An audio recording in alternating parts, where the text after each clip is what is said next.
ഉപജീവന മാർഗമായിട്ട് സ്വന്തം വീട്ടിൽ ഒരു തട്ടുകട തുടങ്ങിയ ഒരു ചേച്ചിയുടെ വീഡിയോ ആണ് ഇന്നത്തേത്. ചേച്ചി വീട്ടിലൊരു തട്ടുകട തുടങ്ങാനുള്ള സാഹചര്യം എന്താണ്? ജീവിതമാർഗം. ജീവിതമാർഗമായിട്ട് നമ്മൾ വീട്ടിലൊരു തട്ടുകട. ഇവിടെ എന്തൊക്കെ ഐറ്റംസാ ഉള്ളത്? ദോശ, രസവട, ചമ്മന്തി, സാമ്പാർ. എല്ലാ ദിവസവും ഈ കട ഉണ്ടാവും? എല്ലാ ദിവസവും ഉണ്ടാവും. എല്ലാ ദിവസവും ഉണ്ടാവും. വൈകിട്ടാണ്. വൈകിട്ട് ഞായറാഴ്ച രാവിലെ. ഞായറാഴ്ച രാവിലെ മുതലുണ്ടാവും. കപ്പ, പോത്തേറി. അത് വൈകുന്നേരം വരെ ഉണ്ടാവും. വൈകുന്നേരം വരെ ഉണ്ടാവും. ഇവിടെ വൈകുന്നേരം അല്ലാത്ത ദിവസങ്ങളിൽ വൈകിട്ട് എത്ര മണി തൊട്ടായിരിക്കും? ആള് പറഞ്ഞനുസരിച്ച് സെറ്റ് ചെയ്ത് കൊടുക്കും. 4 മണിക്ക് ശേഷം ഞാൻ കാണത്തുള്ളൂ. അത് കഴിഞ്ഞ് ആള് പറഞ്ഞനുസരിച്ച് സെറ്റ് ചെയ്ത് കൊടുക്കും. ചേച്ചി ഇതിനു മുമ്പ് ഈ ഹോട്ടൽ ഫീൽഡോ എന്തെങ്കിലും മേഖലയിൽ ജോലി ചെയ്തൊരു എക്സ്പീരിയൻസ് ഉണ്ടോ? ഇല്ല. വീട്ടു ജോലിക്ക് പോകുമ്പോ അവിടെ കുക്കിംഗ് ആയിട്ട്. അങ്ങനെ കുക്കിംഗ് മേഖലയിൽ പരിചയമുണ്ട്. ചേച്ചിനെ ഒന്ന് പരിചയപ്പെടുത്താവോ? ചേച്ചിയുടെ പേരും? എന്റെ പേര് കലാവിനോദ്. പിന്നെ ഈ കുണൂര്. കുണൂര് എന്ന് പറഞ്ഞാൽ എങ്ങനെയാ വരിക? എവിടേക്ക് വരിക? മുക്കമ്പാലമൂട് വന്നിട്ട് ഇറങ്ങി വരാം. കന്യാകുളങ്ങരയിൽ നിന്ന് LP സ്കൂൾ വഴി. സ്കൂളിന്റെ അതിലെ കുറച്ചിങ്ങ് വരണം. സ്കൂളിന്റെ അതിലെ കുറച്ച് ഉള്ളിലേക്ക്. കറക്റ്റ് പേര് പറയുന്നത് കുണൂർ എന്ന് പറഞ്ഞാൽ കറക്റ്റ് അറിയാം.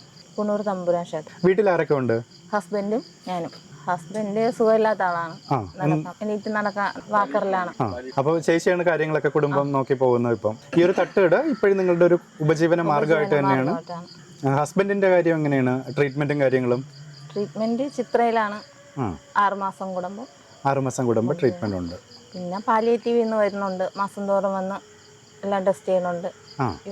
യൂറിനും ഇതൊക്കെ ടെസ്റ്റ് ചെയ്യാനായിട്ട് പാലിയേറ്റീവ് ഇന്ന് വരുന്നു. ഗുളിക തരും. ഗുളിക ഉണ്ട് അവിടെ. ഞാൻ പാലിയേറ്റീവ് നിന്നും ഹോമിയോ നിന്നും ആയുർവേദത്തിൽ നിന്നും ഒരുമിച്ച് വരും. ആ ട്രീറ്റ്മെന്റിന്റെ ഭാഗമായിട്ട് അവർ എങ്ങനെയാ വരിക? 6 മാസത്തിലാണോ? അല്ല, എല്ലാ മാസവും വരുന്നുണ്ട്. ചേച്ചി ഈ ഒരു തട്ടുകട തുടങ്ങിയിട്ട് എത്ര നാളാവും? 4 മാസം. 4 മാസമായിട്ട്. ആദ്യം തുടങ്ങിയ സമയത്ത് തന്നെ ഈ ദോശ കാര്യങ്ങള് ഇതെല്ലാം ഉണ്ട്. ഞായറാഴ്ച മറ്റു ഐറ്റംസ് തുടങ്ങിയ നാളോട്ടേ ഞായറാഴ്ചയാണ് പ്രധാനമായിട്ടും കൂടുതലായിട്ട് ഭക്ഷണം തയ്യാറാക്കി പകൽ സമയത്ത് ഡേ ടൈമിൽ കൊടുക്കുക. ചേച്ചി ഇവിടെ ദോശയ്ക്ക് മാവും കാര്യങ്ങളും എങ്ങനെയാ തയ്യാറാക്കി എടുക്കുകയാണോ? വീട്ടിൽ തന്നെ സ്വന്തമായിട്ട് തയ്യാറാക്കി എടുക്കുകയാണ്. കറിയിൽ ഉൾപ്പെടുത്തുന്ന കാര്യങ്ങളും മസാലപ്പൊടിയും കാര്യങ്ങളൊക്കെ വീട്ടിൽ തന്നെയാണ്. ദോശയോടൊപ്പം പ്രധാനമായിട്ടും തേങ്ങ ചമ്മന്തിയും സാമ്പാറും രസവടയും എപ്പോഴും അങ്ങനെ. പപ്പടം ഉണ്ടാവും. പിന്നെ ഓംപ്ലേറ്റ്, പിന്നെ ചായയും കാര്യങ്ങളും എപ്പോഴും ഉണ്ടാവും. ഇത് ചേച്ചിയുടെ ഹസ്ബൻഡാണ്. ചേട്ടനെ ഒന്ന് പരിചയപ്പെടുത്താവോ? എന്റെ പേര് ബിനു എന്നാണ്. ചേട്ടൻ പുറത്തെവിടെയായിരുന്നു മുമ്പ് വർക്ക് ചെയ്തിരുന്നത്? ഗൾഫില്, സൗദി അറേബ്യയില്. അവിടെ വെച്ച് കാലിലൊരു ഡോറ് വീണ് അങ്ങനെ ഞരമ്പ് കട്ടായി, ബ്ലഡ് കോട്ടിങ് ആയി. അങ്ങനെയാണ് ഇങ്ങനെ. ഇപ്പൊ 10 വർഷമായി കിടപ്പായിട്ട്. 10 വർഷമായിട്ട്. ഇപ്പൊ ഈ ഒരു തട്ടുകട മാനേജ് ജീവിതത്തിന്റെ ഭാഗമായിട്ട് അങ്ങനെ തട്ടുകട മുന്നോട്ട് കൊണ്ടുപോവാണ്. ട്രീറ്റ്മെന്റും കാര്യങ്ങളും നടന്നുകൊണ്ടിരിക്കുന്നുണ്ട്. ഇപ്പൊ നമ്മുടെ ഒരു ജീവിതമാർഗ്ഗം ഈ ഒരു തട്ടുകടയായിട്ടാണ്. ഇവിടെ ഇപ്പം ആരെങ്കിലും തിരക്കി വരുവാണെങ്കിൽ, അതായത് ഭക്ഷണം കഴിക്കാനായിട്ട് വരുന്നുണ്ടെങ്കിൽ ചേട്ടന്റെ കോൺടാക്ട് നമ്പർ ഞാൻ ഈ വീഡിയോയുടെ ഒപ്പം കൊടുക്കട്ടെ? വിളിച്ച് തിരക്കിയിട്ട്. ഇവിടെ അടുത്തുള്ളവർക്കൊന്നും അറിയത്തുണ്ടാവില്ലല്ലോ ഇവിടെ ഇങ്ങനെ വീട്ടിലൊരു തട്ടുകട ഉള്ളതായിട്ട്. നമ്പർ ഒപ്പം കൊടുത്തേക്കാം. നമ്പരും ഒപ്പം ലൊക്കേഷനും കൂടെ നമ്മുടെ വീഡിയോയുടെ താഴെ മെൻഷൻ ചെയ്തേക്കാം. അപ്പോഴത്തേക്ക് അതനുസരിച്ച് വരുന്ന ആരെങ്കിലും ഉണ്ടെങ്കിൽ കോൺടാക്ട് ചെയ്യുന്നതനുസരിച്ച്. ഓക്കെ കേട്ടോ, താങ്ക് യു. ഇവർ ഓൾറെഡി ഇവിടെ നിന്ന് ഭക്ഷണം കഴിച്ചതാണ്. അപ്പോൾ ഭക്ഷണത്തിന്റെ അഭിപ്രായം എങ്ങനെയുണ്ട്? ഭക്ഷണം നല്ലതാണല്ലോ, അതുകൊണ്ടാണല്ലോ നമ്മൾ ഡെയിലി വരുന്നത്. കാര്യം അവരിപ്പം തുടങ്ങിയിട്ട് ഏകദേശം 4-5 മാസമൊക്കെ ആയിട്ടുണ്ടാവും. അന്ന് മുതൽ ഇന്ന് വരെ നമ്മൾ ഫുഡ് ഇവിടെ നിന്നാണ് കഴിക്കുന്നത്.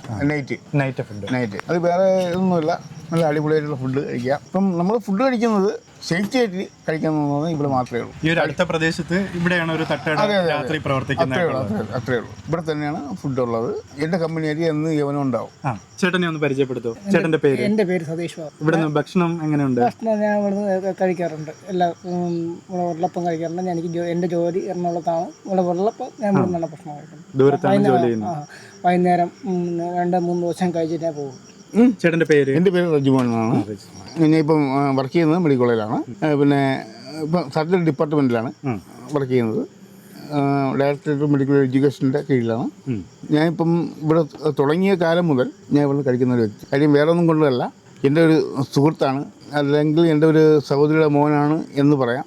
ഇപ്പോൾ പാരീസിലാണ്. അപ്പോൾ അവനൊരു ചെറിയ സഹായം എന്നും പറഞ്ഞ് ഫുഡ് മോശമൊന്നുമല്ല, ഫുഡ് അടിപൊളിയാണ്. നല്ല അടിപൊളിയായിട്ട് നമുക്ക് കഴിച്ചിട്ട് നമുക്ക് വയറിന് യാതൊരു പ്രശ്നമൊന്നും ഇല്ലാതെ ഇപ്പോൾ ഇവിടെ നിന്ന് ഇപ്പം കലയായാലും ഫുഡ് അടിപൊളിയായിട്ട് ഉണ്ടായി ധൈര്യമായിട്ട് വന്ന് കഴിക്കുക. ഓരോരുത്തർ വന്ന് കഴിച്ചു നോക്കൂ, എന്നിട്ട് അവരുടെ അഭിപ്രായം പറയുക. ഇപ്പോൾ നിങ്ങളിപ്പോൾ കഴിച്ചപ്പോൾ എന്തെങ്കിലും ബുദ്ധിമുട്ടുള്ള നല്ല ഫുഡാണ്, വേറെ ബുദ്ധിമുട്ടൊന്നും ഉണ്ടാവില്ല. എന്തായാലും ഫുഡ് പോയിസണൊന്നും ഉണ്ടാവില്ല.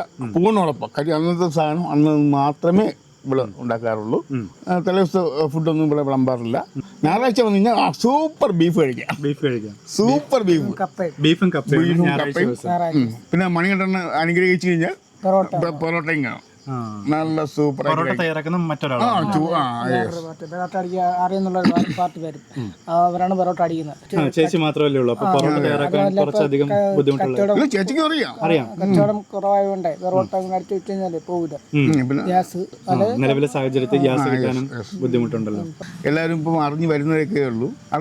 ഇവിടുന്ന് ഒരു പ്രാവശ്യം കഴിച്ചു കഴിഞ്ഞാൽ പിറ്റേ ദിവസം അവിടെ വന്നിരിക്കും. അത് പോകുന്ന കാര്യം നമ്മളൊക്കെ അങ്ങനെയാണല്ലോ. കാര്യം ഞാൻ ഇവിടെ ഞായറാഴ്ച എൻ്റെ വീട്ടിൽ ഞാൻ ഉണ്ടാക്കി കഴിഞ്ഞാൽ പോലും ഇവിടെ വന്ന് ഇത്തിരി ശകലം കഴിക്കാതെ എന്നെ കൊണ്ട് വെക്കാൻ പറ്റില്ല.